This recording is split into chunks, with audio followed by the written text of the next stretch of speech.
Dateline Reston. I have a very special guest with me today. Frank Harrell is not a familiar face to you because he has not customarily been in front of the cameras. He's been behind them. And it's so nice to have you with us, Frank. Oh, I'm glad to be here. Frank works for Warner Cable, and he is also, and that's the reason he's here today, working as a volunteer fireman.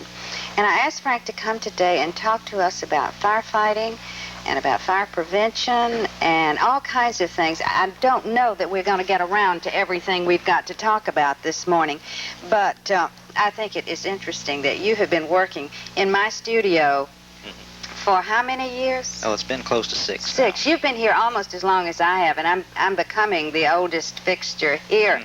But somehow I never expected to get you out from behind that camera and get you on here, and he volunteered. Another volunteer job for Frank. But it is so nice to have you, Frank. I want to start with this whole business of what is a volunteer fireman. How did you get to be a volunteer fireman? Well, volunteer firefighting is literally what it says. It's a volunteer position. You don't get paid for nothing. Right. Right, okay. You got it. Unless, of course, you happen to become injured, and then insurance will cover. But I think that I probably became a volunteer. It's one of those things that you want to do ever since you were a little kid. Right. In fact, a couple of months ago, my dad dug up an old picture out of an album that showed me when I was about 4 years old sitting on front of the fire engine that we had in my hometown. You have fulfilled a lifetime dream. Probably so. Yeah. I got interested about 3 years ago when a friend that I was working with was a volunteer, and one day I asked him, "When are you going to show me around the firehouse?" A month later, I was a member. Aha. Just that easy. That's how easy it is to become a volunteer. Is it sort of exciting in a way? Very definitely. I mean, you must feel right there in the forefront of all of the neighborhood crises. Really. You are. Just about everything that can be considered a crisis, from something, a catastrophe type of thing, such as a building collapse or a house fire, right on down to someone being locked out of their house. We're not too terribly fond of the idea, but sometimes we do respond to help people get back into their house when they've locked themselves out. Oh, for heaven's sakes, it never would have crossed my mind that you did that. Now, how much time are you talking about spending? Dependent upon the individual volunteer. Now, I spend one evening a week. Shortly, I'm going to try to increase that to 2 evenings a week. Does that mean you stay all night at the station? I don't personally. I'm going to start doing that because I've just moved, and it's put me too far away from the station to respond. We have radios at home, and if a major call comes out that turns out to need people, then I will actually respond either to the station or to the incident from home. Oh, you can. How do you do that? I can't pick this up at home. No, it comes in on a scanner. I brought mine in here. That most people have seen similar scanners to this in either. I bought this one at Sears or just about any place. So this is not really firefighting equipment furnished by the station. This you bought for yourself. Right. Now this is a real fancy one. You can get scanners for as little as $120. Now, the station also supplies me with what we call a tone set. It looks very similar to this, except it only picks up one particular channel. This one can pick up several hundred channels. The one that the station supplies us with picks up only the channel which is transmitted by the Emergency Operations Center. And therefore, I only hear that one thing going on.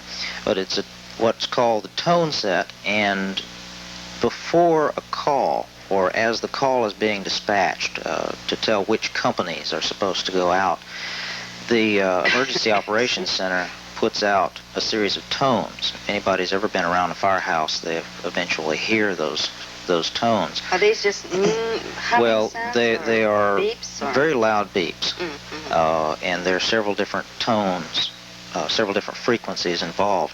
And each station has their own combination. And so when they hit one button for company 21, my tone set at home comes out with a very loud, blaring beep, sort of like an alarm clock that wakes me up. And then I listen, and she tells what companies are going, where they're going to, and what the situation is. It might be a good idea right here at the beginning of the show to mention the emergency number that would put these people in touch so that people like you can know what's going on. Right. Well, the emergency number as it stands right now is 691-2233. And that takes you directly into the emergency... the operations center. Emergency operations center. I learned more things on this show. And then they dispatch whatever is... Right. It's not a good idea to call your local fire station because there may not be anybody there. There's always someone at EOC, the Emergency Operations Center. This is the number I have stuck up on my telephone. Right, right. 691-2233, and I will try to remember at the end to repeat that because everyone should have it immediately available. Fires happen so quickly. Yes, they do. It's not something that creeps up on you. You get, of course, it can if you're asleep. But I remember only 2 times have I had a fire in my home, and neither one turned out to be serious, but I was cooking, left a unit on, and oil in the pan, and the oil blazed. It will do that sometimes. And, it happened just 1 minute I'm standing at the stove and everything is fine, and the next minute there is flame. Right. When something is heating up, regardless of what the material is, all organic materials will burn. If they get hot enough. If they get hot enough. There's a particular temperature point for each type of material. Oil has one type. Different types of oil have different types. Wood, paper, all combustible materials have their own temperature at which it will burst into flame. We call this the flame point. Right. And there will be very little warning of it, except maybe a little smoking, until it reaches that point, then all of a sudden it just suddenly fire. I remember the other emergency that I had, we were burning leaves in the backyard back in those days when you could, and the grass was slightly dry up the bank beyond the leaves, and all of a sudden the fire is going up the bank. Now, let me ask you this. Do people like you who come to put out these fires prefer that we call immediately or see what we can do ourselves? Is it better just to go ahead and call? Call us. Call us. Always call us first, as soon as you can get to some place to do the calling, because you never can tell how quickly a fire will spread. The longer it takes us to get there, the worse it can be. I know sometimes we hesitate. We think, oh, they've got important things to do, and this is a little thing. And yet I have heard more than one person involved in emergency services say, call quickly. We'd rather come 14 times for nothing than to have to come and bring charred bodies out of a house. Definitely. Very definitely. That's what we're there for. We do have a lot of what we refer to as false alarms. Someone could be cooking in the kitchen and accidentally set off their smoke detector. I've done that, yes. If you happen to know if you are absolutely certain that's what the problem is, then don't call. Obviously you don't need to call on that. But if you are in bed, asleep, and for some reason the smoke detector goes off, ionization type smoke detectors can do that. Every now and then, for no evident reason, they will just go off. Call us, because most smoke detectors respond to poisonous gases, many of which you cannot necessarily see.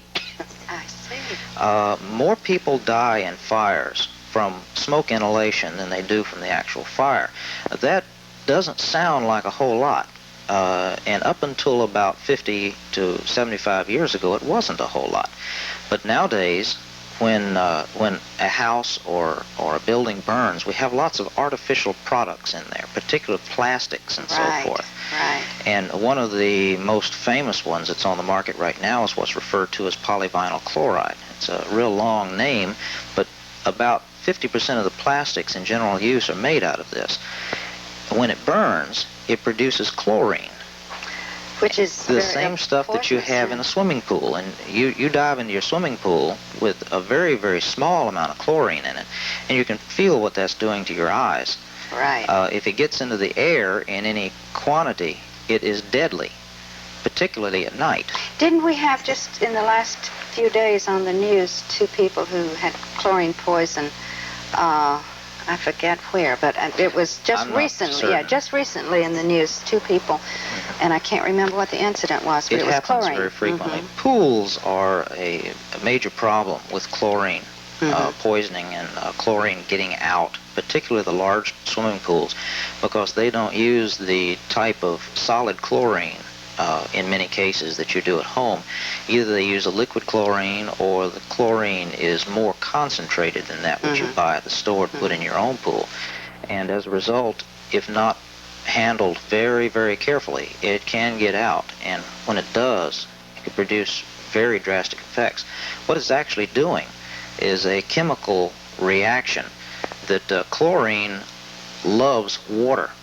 It will absorb into water very quickly and combine to form hydrochloric acid.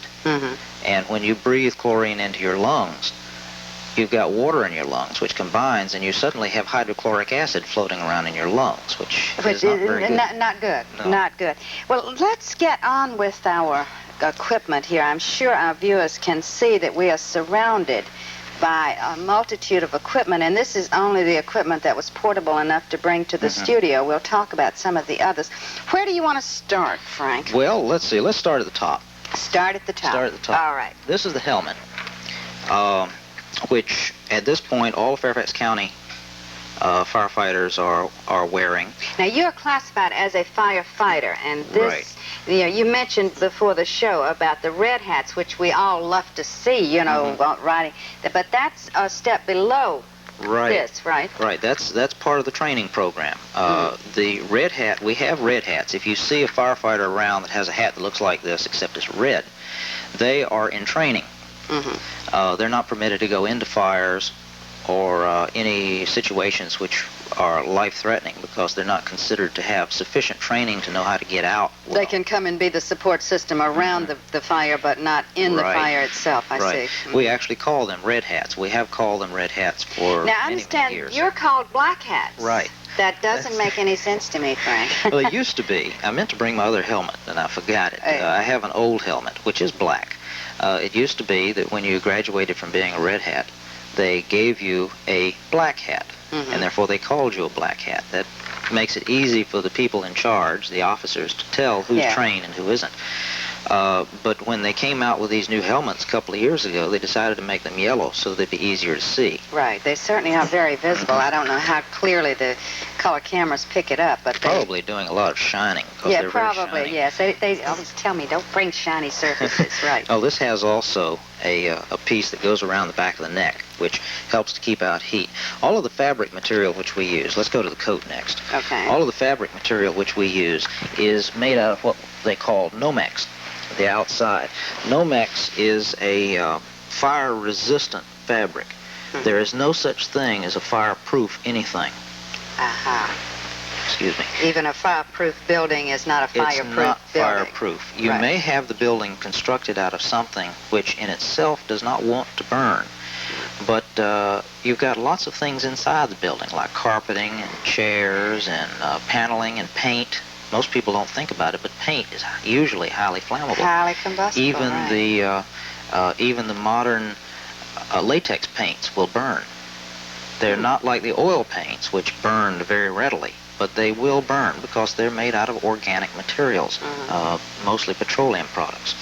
But the coat, or the running coat as we call it, we call all this stuff our running gear, has 3 different layers to it. It's got the outside Nomex, which is not necessarily very waterproof, but it's very fire resistant.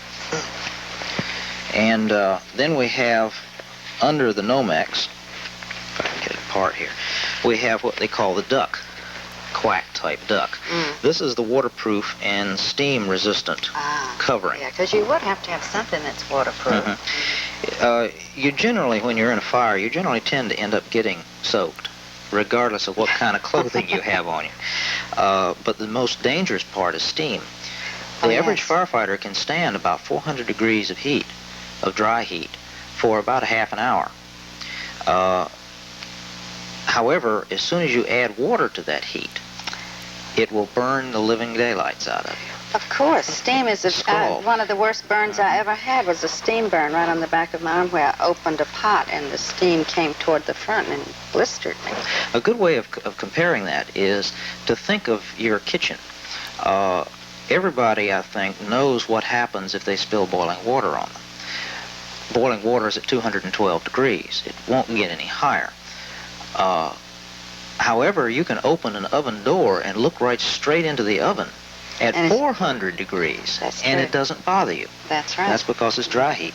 The inner layer here is a nylon layer, which is primarily for comfort and to help keep you warm in the winter and cool in the summer. You're going to put that on for us in a few minutes, and I'm thinking under these lights you're going to die. We generally tend to sweat a little bit. That is a very heavy coat. It is. It weighs about 6 or 7, 8 pounds, something like that. I'm not sure the exact weights. Down at the bottom, we have the boots. These are, obviously, they're waterproof. They're made out of rubber. And these are the 3/4 boots. Let me go ahead and put the things on now. Okay. So I can show the boot part. I'm going to have to take the mic off here. Right, so I'll have to ad lib for us while you go. I'll try to talk rather loudly. I don't think they can pick it up, but perhaps if I held it, we can. Okay. Well, let's see. You want me to put it on like I would if I were going to respond? Let me, except I forgot my watch. Let's see how quickly. Now, the bell rings and you're off, right? Okay, now I have to get this stuff set up right now because it's not laying out the way that I normally get it, and we're a little cramped right here. Right, we are. I'll try to get my feet out of your way a little bit. If I move a chair, the lights scoop, so. I can set up like I do in the station. Every firefighter has their own little arrangement to where they set the things up. That you can handle quickly. Right. Now, if a fire were to occur and the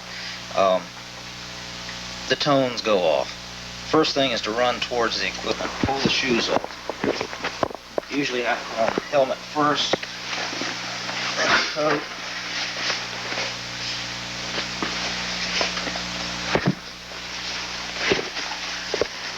And then the coat has to be fastened up.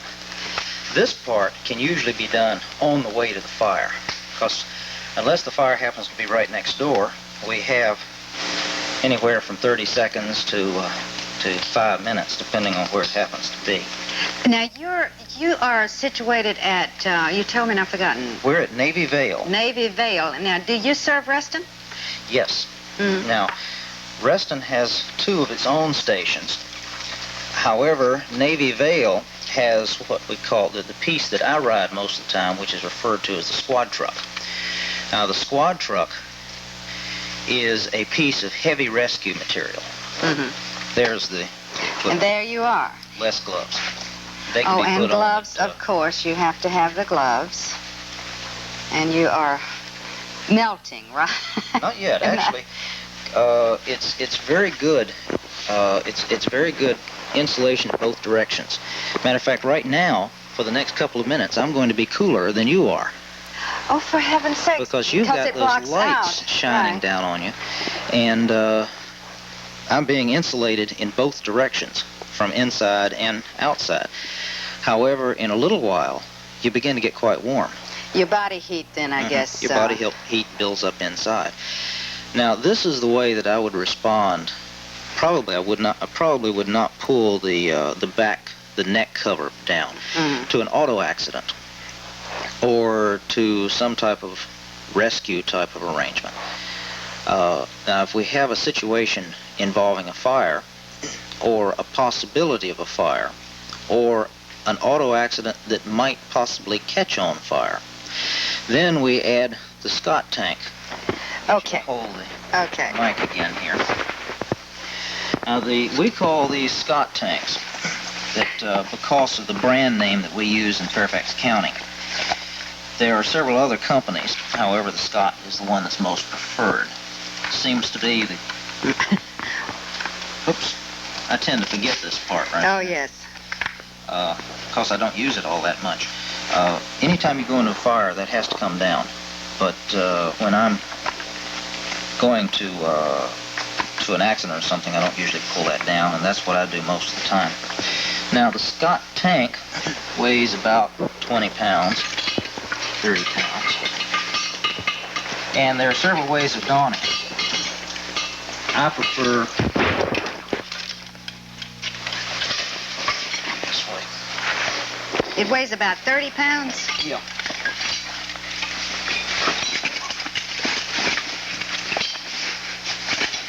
After a little while of wearing this thing, you begin to wish that you weren't a firefighter. Oh, I can believe that. Now, what's in there? Compressed air. Ah. A lot of people believe that these things have oxygen in them. They do not. They just simply have, well, of course, they have as much oxygen in it as the air has. Mm-hmm. But they are not pure oxygen. Now, how did that... Oh, okay. I don't know. I was reading a dial there, and it didn't make sense. Now, the mask goes on like so. And you can wear it with your glasses You can. I tend to forget that because this particular type of Scott you can wear with glasses. Ah. Most of them you cannot. Then you must have to have pretty good vision to be a firefighter. Matter of fact, that's one of the key points. Most people get knocked out of being firefighters physically because of their vision. I'm sure I would. Now, once Frank gets this on, he has to shout through the mask, right? Right. Can you hear me very well? Not very well. You say it, I'll repeat it. Okay, well, like this, we generally wear, when we're responding to the fire, we generally leave this unconnected because we don't want to use up the air that we have in the tank. When would you use that? I find myself shouting. When would you use that? You mean the air in the tank? Yeah. Well, this would be hooked up just before we go into the fire. Ah, Because this works fine like this. Sometimes when it's cold outside, I can sit down as far as this. Yeah, is you concerned. probably ought to take it off. I'm not at all sure they're getting the sound. I think they probably are. It's coming out reasonably well. Is it okay? Are we all right on this? Okay, Guess so. well, I'll Okay. go ahead and connect up. Now I'm breathing the air that's strictly inside the Scott. Therefore, I am totally isolated as far as necessary materials to make my body work from whatever poisonous gases may be in the smoke around me. I see. Now, this particular Scott has got a very nice feature, and they are now in the process of turning all of the county equipment over to what they call the positive pressure Scotts. This has got a little lever on it. Oh, that's so much better. At this point, I've got a positive pressure in here. So if I had my glasses on, or if for some reason I didn't get a good seal, the air will leak out instead of leaking in. Let me close this back down and take the mask off. This equipment is amazing. I wish you could see it closer. All of a sudden, you look like a man from Mars. There we go. Yes. I'm sure a lot of people have seen the picture in this week's Reston Times on the front page. Yes, the firefighter. That's what you generally look like when you come out of the fire. I've probably got a little bit of a rim around my face right now. Slight, Yeah. yes, just a little. After you've been working a while, sometimes it's funny. You put these things on and you go through a fire, and you'll come out with your face looking clean and everything else absolutely black. So it's sort of strange. We have only 5 minutes left, so Okay. we've got to move on with the equipment. I'll have a whole page of things I wanted to ask you, and we'll never get around to it. Why the second thing of boots? Okay, those are what we call our bunker pants. The name comes sort of logically from the bunk room. Most people have seen pictures of the firehouse, and the people are sitting in their bunks, or laying in their bunks, and the bell goes off, and they jump off the end of their into the bed, into their thing that looks like that. And right into the boots. Right into it. And that's what we use at night when we're asleep and we don't have any clothes on, or we have our pajamas on, or whatever, whatever we happen to wear. That comes up. See, the 3/4 boots that I have on now, they come on up 3/4. Now, if I had on shorts or something like that, then even though my leg would be protected from the outside elements, if anybody has ever had waders on, they know what kind of a grating you can get from that thing on your leg, and it would tear your legs all to pieces. The bunker pants and the quarter boots have a soft lining inside. In addition to coming up to this point and giving you full protection from there down.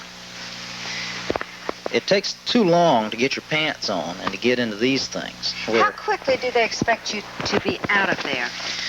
Well, generally, from the time EOC transmits the tone at night till the time you are supposed to be driving out of the station on the equipment,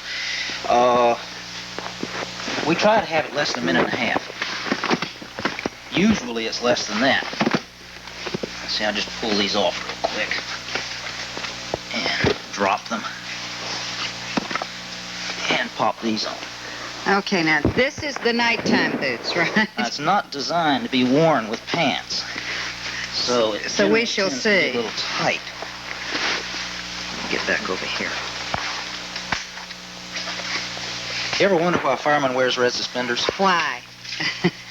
To be seen. To hold his pants up. You got it. Okay. I used to say that's because that's the color the county issues him. Yes, well, that's probably true, too. You want to stick that back right. We have less than 3 minutes, so we really need to move on. Now, then you would put the coat on and then the the hat, coat and the helmet and everything else. The only difference is the boots. Okay, now we are just to the end of the show. I find myself panting for breath here. We've looked at the scanner.